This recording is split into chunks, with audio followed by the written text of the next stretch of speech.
তাহলে গৌর সুন্দর আমার কি করেছে? এই শ্রীধাম নবদ্বীপে জন্মগ্রহণ করেছে, শচী গর্ভ সিন্ধু মাঝে পদভূত হয়েছে। আর মনে মনে কি চিন্তা করেছে যে এই কলিহত জগৎজীবকে যদি আমার শিক্ষা দিতে হয়, ধর্মটাকে যদি তাদেরকে ঠিকঠাক ভাবে পালন করাতে হয়, তাহলে কি করতে হবে?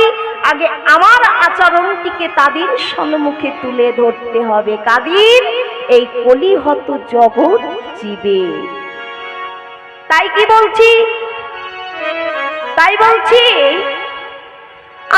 আপনি আচার্য ধর্ম জীবিকে শেখায়, জীবিকে শেখায়, নিজ নয় আচার্য ধর্ম জীবিকে শেখানো না যায়, এখানে না যায়। আহা, কি সুন্দর কথা! কি গো বাবা, কি গো মায়েরা, এত ধর্ম, এই যে সনাতন ধর্ম, হরিনাম করলে কি হয়? হরিনামে কি আছে? এত ভজন সাধন, এত আচার নিয়ম আমরা কোথা থেকে জানতে পারতাম যদি আমাদের গৌর হরি ধর্মটাকে ঠিকঠাক ভাবে যদি না পালন করত? কি গো বাবা, তোমরা সামনে এসো, আমি কার সঙ্গে কথা বলবো? মায়েরা তো গল্প তো ব্যস্ত হয়ে গেছে।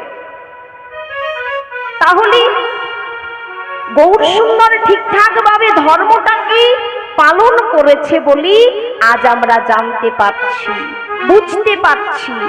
তাই গৌর সুন্দর আমার কি করেছে? বহু বহু চিন্তা করে এই কলিহত জীবকে শিক্ষা দেবার জন্য এই হরি নামের ব্যবস্থা করেছে। তাই কি বলছি, এই কলিহত জগৎ জীবে হরিনাম ছাড়া কোনো গতি নাই। তাই কি বলছি, নাম চিন্তামণি নামামি না, শ্রীকৃষ্ণ চৈতন্য রসির বিগ্রহ, পূর্ণ সত্তা নিত্য মুক্তি হরি আত্মা ভিন্ন নাম নামামি না। যে জন নামকে আশ্রয় করে বাবা ভজনা করে, সেখানে নাম নামের কোনো ভেদাভেদ থাকে না।